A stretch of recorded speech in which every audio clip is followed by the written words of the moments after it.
Hi guys, Luton here, and I am back with an edited video for a change instead of a live stream from Arma. It's been a while since I've had an edited video. Of course, I have had one when I was talking about Battlefield, but for Arma and in general other things, I need to get back into editing more videos together, I really do. So that's going to be a priority for me going into the next couple of months.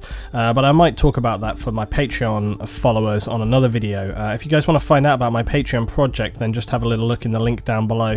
We're heading towards the new year, and I am indeed hoping that there's a possibility I might be able to go full time. So if you want to check that out and find out what it's all about, please go and have a look at the link down below. So today we're going to be talking about the Arma 3 roadmap going into 2017. This is pretty exciting. A lot of people will have seen this already, but Bohemia have posted up a very strong outline, I think is the best way to frame it. A strong outline for the game going forward, and it's quite fantastic that the game is continuing to have support at this point. Remember, the game came out in 2013, so it's been already around for 3 years. So they start off by saying that launching Arma 3 Apex was a big moment in their project. July's expansion was the most significant milestone since our original release in 2013, as I just said. In the months that have followed, they've been thrilled to see our players exploring, expanding upon the new content features and of course splendid new terrain to Noah. Meanwhile, the team has been busy. Focusing upon post-release support and looking ahead to the next stage of development, there's been much evaluation, discussion and ultimately the formation of a high-level plan. And now we'd like to share their goals, highlight key updates and talk a bit more about how they'll continue to support this as a mature platform. But before we do, let's talk a little bit about one thing they mentioned there: post-release support and evaluation. Now, I didn't want to, this doesn't want to be too much of a negative because it's fantastic to have all of this new content coming, but there are inescapable issues which continue to plague us and must be addressed. Now, the other thing is, I know from speaking to, I sometimes email the guys at Bohemia and just give my feedback and my thoughts, or I ask questions, and I have specifically asked what the hell is going on with the FPS bug. Not everybody gets the FPS issue, and to just clear it up for you, the FPS issue is currently, it's sort of in diagnosis.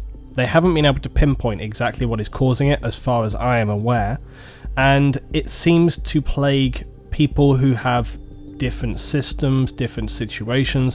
One thing that's a constant seems to be that when there is a lot of action on screen, it seems more likely to trigger.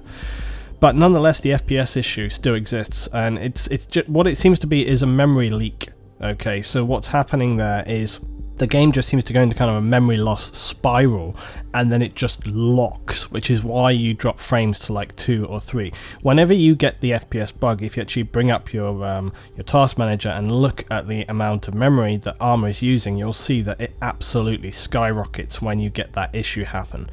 And it's been very bad. Eslan, who plays with me the other day, it hit him so hard, as we saw on that live stream a couple of weeks ago. It hit him so hard that when he restarted his PC, the motherboard actually didn't recognize the RAM, and he's got 32 in there. So he was like, holy Christ, has it melted my RAM?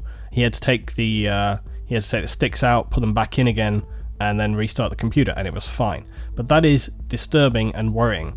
The FPS bug should be the absolute #1 priority before we start talking about having new tanks, having new jets, etc, etc.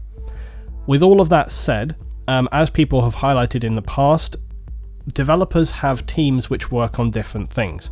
The QA and the support team is different to the art and creative team. So it doesn't really, stopping the creative team from working on new things doesn't affect the other in any shape or form. The support and evaluation team, who are trying to find bugs and fix those bugs and make the sort of core aspect of the game work on the foundation level, that's still going to be happening whilst people design new maps, new tanks, new jets and stuff. So you can sort of see that, you can say this has to be the #1 priority, but ultimately when you're in a studio, they've got different departments working on different things all simultaneously, so saying they have to work on this as a must doesn't really mean anything. They're going to be working on it, but they're also going to be working on other stuff. But I just kind of wanted to frame that before we start talking about other things. People are aware of the issue, people still get the issue, Bohemia are well aware of the issue, and I'm sure they're working hard on it, but I don't think I would be doing my job if I didn't highlight that and say, this is still a thing, it's been 2.5 months, and it is crippling a lot of people's gameplay still, so it's something which must be fixed. Okay, next they will talk about the vision for what they want Arma to be, and they say that infantry gameplay has long been at the heart of the development. Although it remains the backbone of our sandbox, we also recognise there are several other avenues to explore. By expanding upon combined Arma content and features, we aim to create fascinating new opportunities for our community and attract new players looking for a gateway to massive military experience. This is something that I see all the time in my comments, people saying that they are new to Arma, and even though the game is out for 3 years now, people are still expanding on those experiences and they're still coming into the game. They say they're also looking to make longer term investments, significant free updates for everybody that we hope will help Arma 3 to continue to serve as platform for our community for years to come. To balance this effort, plainly speaking, to fund our project, we prepared a number of premium packages and free updates which translate our vision into real development. I think that's a very fair way to approach this. I know that with Tanoa and Apex, some people were kind of very unhappy about the concept of having to pay for things, but hey, guess what guys, in the real world, actual things cost money. Development costs money, okay? And you can't do that necessarily once a game has been out for 3 years and those sales are not what they were on day one, okay? And also traditionally, DLCs don't sell as well as things do at release. That's why when you see DLCs coming out, game review websites and things like this don't cover DLCs as heavily. Also, DLCs are not going to have the same marketing budget, okay? So in general, when you put your game out to release, it's going to sell a lot more than it is in subsequent DLCs. Also, as people often highlight that when you have paid DLCs, it can fragment the community, which again can be a positive and a negative thing. When you say, oh, how the hell can fragmenting the community be a positive thing, Luton? I don't mean it in that sense. I don't mean like literally fragmenting the community can be a positive thing. What I mean is that by having a paid DLC, it enables further things. If you just made everything for free, well then probably DLCs further down the line wouldn't necessarily be possible.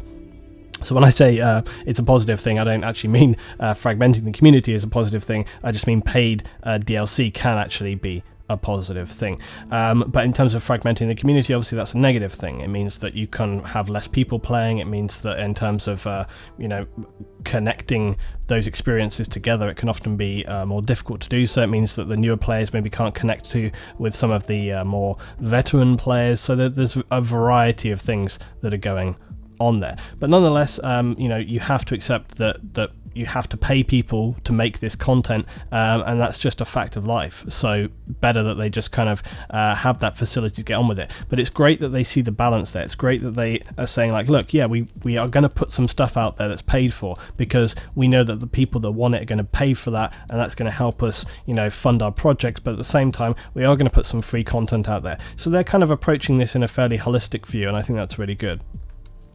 Okay, so now we get into the real meat of it, and their first goal that they have is the Jets DLC. So they say that next year, air superiority jets will fight for control over simulated skies. More details forthcoming, but for now, we can confirm this package will be supported by a free platform update with radar sense improvements as its standout feature. By adding more depth to threat detection and tracking, we aim to improve gameplay across the entire sandbox. Hopefully, they'll be able to specify some specifics about this in the near future, but that's something I think we can all look forward to. I guess the only thing with jets is that you generally require a higher view distance so that you can engage other targets and so on. With that said, when you're up in the skies, you obviously don't have so much detail, so it's easier to kind of move around and keep that sharp. I guess the only thing as well is that there's going to be some interesting challenges there, because a lot of air-to-air combat is missile based, but as I've seen before, when you can do PvP combat, once you're using prop flares properly and approaching people properly, you can bank around and get onto them. It can be quite exciting, but I'm very curious to see how they balance that out and make it work, and how it play out against AI as well. So it'll be very curious to see. The next one is the Orange DLC, and they said that this year we've opened a new studio in Amsterdam. Maybe I'll get the opportunity to go down there, who knows? It's only just across the river, right? I know that the channel is not a river. The Netherlands, with the goal of gradually building up experience. Workers started on a small project codenamed Orange. How cliche. While the exact direction isn't final, we're very much interested in exploring an interesting and unique perspective on the battlefield. It's shaping up to be a valuable, innovative addition to the platform. So obviously not much to speak about there. All I can say is I hope crowbars are involved. And then Malden free DLC, be Arma's 16th anniversary on June 2017. We plan to mark the occasion with a free DLC featuring an island familiar to veterans of the series. Malden started out as a small passion project. Malden 2035 reuses many vanilla structures, vegetation to create the classic terrain. There will be an announcement related to this work in the coming weeks. That's pretty exciting, because I actually didn't play on this map, so that'll be the first time I get to experience this one. But at the same time, it's always great to kind of freshen up new content. Look at DICE and what they did constantly with Wake Island. Wake Island got refreshed so much throughout Battlefield's lifespan, and that was really exciting to see those different iterations. And, you know, placing an older map into newer Arma is always something that's really fantastic. There's a lot of great maps out for Arma right now, some which are modded, some are custom, some which are updates, some which are just older Arma 2 stuff, so it'll be fantastic to kind of have this thrown in the mix, and maybe we'll go back and take a little look at that map so people can get an idea of what they might be looking at with that DLC.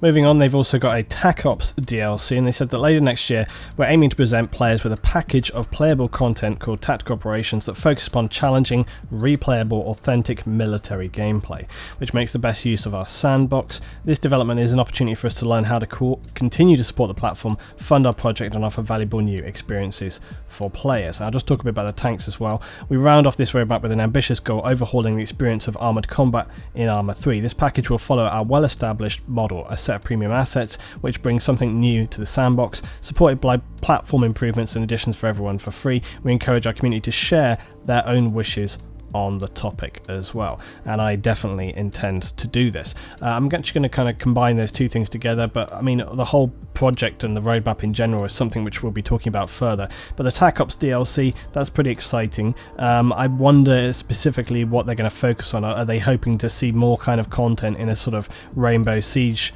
sort of style, if they're thinking about those kind of tactical break and enter situations, or whether it's going to be a wider sort of scope thing, you know, as you see now with larger sort of milsim operations. That's definitely kind of a nod towards the kind of milsim community, I would say, but I expect at the same time they're going to want to be inclusive and bring new people in. It doesn't want to just kind of scare people by having like really hardcore stuff straight off the bat. One thing that is obviously important for me is Zeus still, and I'm going to be trying to have conversations about that and looking at new things that we can include to improve Zeus experience. That doesn't necessarily mean improving AI, but what it does mean is perhaps improving some of the working practices of the UI, perhaps adding in some new things, like for example giving AI a stance which enables them to ignore incoming fire. That's a continual problem for me as a Zeus, so that, you know, I'm telling enemy, hey, you need to get over to that group of trees, you need to get into those buildings, you need to get to that point. And, you know, human players, if you're taking fire but you see rocks in front of you, you think to yourself, fuck, I'm just going to get over to there, I'm just going to get over to those rocks and get down, and if I die in the way, well, bad luck, I tried. AI don't do that. AI will take fire and then they think, oh my god, I'm taking fire. They just hit the deck and then they stay there like a sitting duck, and that's why human players find it so easy to eliminate them. It is, you know, you can work around that, and of course you see things, there are other mods etc which can improve the AI experience and change that up, but that's not the same thing at all, because some of the mods basically, they kind of remove control from Zeus. So instead of Zeus kind of controlling players in a kind of more RTS style, the AI, you will tell them, hey, like go over like A to B, but then they will, you know, they'll get to A to B, but they'll go via C, D, E, F, G, H, J, and so on. You know, the AI will basically find its own route, take its time, it won't really follow commands. So, you know, changing up the way that commands are made in Zeus and a lot of other details is something that hopefully we can, you know, make progress with, and they're quite small in the scheme of things, but have gigantic benefits when it comes to you know, game mastering missions. Okay, now platform. This is something which, again, is always going to be very, very important. Now, I say that traditionally installments in the Arma series enjoy a long tail of support and, in turn, sustain an active player base. Arma 3 stays true to the vision. Aside from the major releases outlined above, they're also assembling a robust tools roadmap to better serve our content creators. Furthermore, we've identified several new platform improvements not yet associated with specific updates. To provide a few examples, later this year they're going to publish 64-bit executables to dev branch. Work on a full single-player conversion of the Apex Protocol co-op campaign is going to start soon, and Tanoa structures will gradually receive additional ruins, interiors, and splendid audio fidelity will be extended to all terrains. Naturally, we'll discuss these things and more in greater detail soon. I think the 64-bit executable thing is going to be something that many people are very, very, very much looking forward to. I think they are well aware that performance, like I've said, you know, along with the FPS issue, the performance of Arma in general is something that they continue to want to see. And of course, after they did the big updates with DayZ and people seeing those massive improvements there, I think many people are hoping that that's what's going to happen. Ultimately, though, it's questionable like how much of an impact can be made into Arma 3 at this stage, but we can wait and see. I mean, it's always good to keep an open mind, but perhaps the future beyond Arma 3 is where we need to think in terms of actually having a game where the performance and the frames and the stability of the game there is something which is, you know, a lot more rock solid, I guess. So then finally they say that this is the third post-release roadmap. Along the way they've gained a lot of experience about what works well, what doesn't. For example, we know that developing across multiple studios is tough. In part, multiple packages helped us to manage that risk, grow experience in autonomous teams, and ultimately add value to the platform in a sustainable way. We're also looking beyond Arma 3. Indeed, some of the team have already moved on to new projects in support of the development of our next engine in Fusion. We aim to find a way to both invest in the future and serve the diverse needs and passions of our existing community. With this roadmap, we hope to strike that delicate balance. And that is a difficult balance to strike. When you think about what they're trying to do here, they're trying to ensure that the core game is stable, continue to make those updates there in the engine, and then at the same time provide new content. You're kind of, you know, you're doubling down on making issues for yourself, because you're not just looking at what's there, you're having to provide new content, develop it, test it all along at the same time. You have a very wide, diverse community that enjoy a lot of different aspects. I mean, this is not the same as, say, you know, again, I have to take it because it's so it's so current, but Battlefield. And, you know, Battlefield, as diverse as its community is, it pales compared to the Arma 3 community, simply because Arma is a sandbox. So there are a lot of different things happening there. You have like the kind of PvP aspect stuff, okay, you have like Battle Royale, King of the Hill, you have Exile, okay, you have, what else, you have all the Milsim stuff, you have Zeus stuff. There's a lot of different aspects, and then of course just modding in and of itself. I mean, I often think that kind of modding and creating those kind of maps and those visual aspects, those things in themselves are kind of like a game in itself. You're creating, you're being part of a community, it's all those kind of things. And of course there's no modding in Battlefield, so you don't have anything like that. But the point is that when you have such a broad community all wanting their own sort of focus and their own sort of what they're trying to get out of this, then it means that you're there in the middle, and all these things are pulling in different directions, and trying to balance that and try to create some equilibrium there must be an incredible challenge. And no doubt Bohemia have got their work cut out for them. But this timeline seems optimistic, it seems strong, they've got some good ideas here, but as I say, there are some core aspects which continue to need addressing, and hopefully that they will rise to that challenge into 2017. Thanks guys for watching, hope you enjoyed. Tell me your thoughts about the expansion roadmap down in the comments.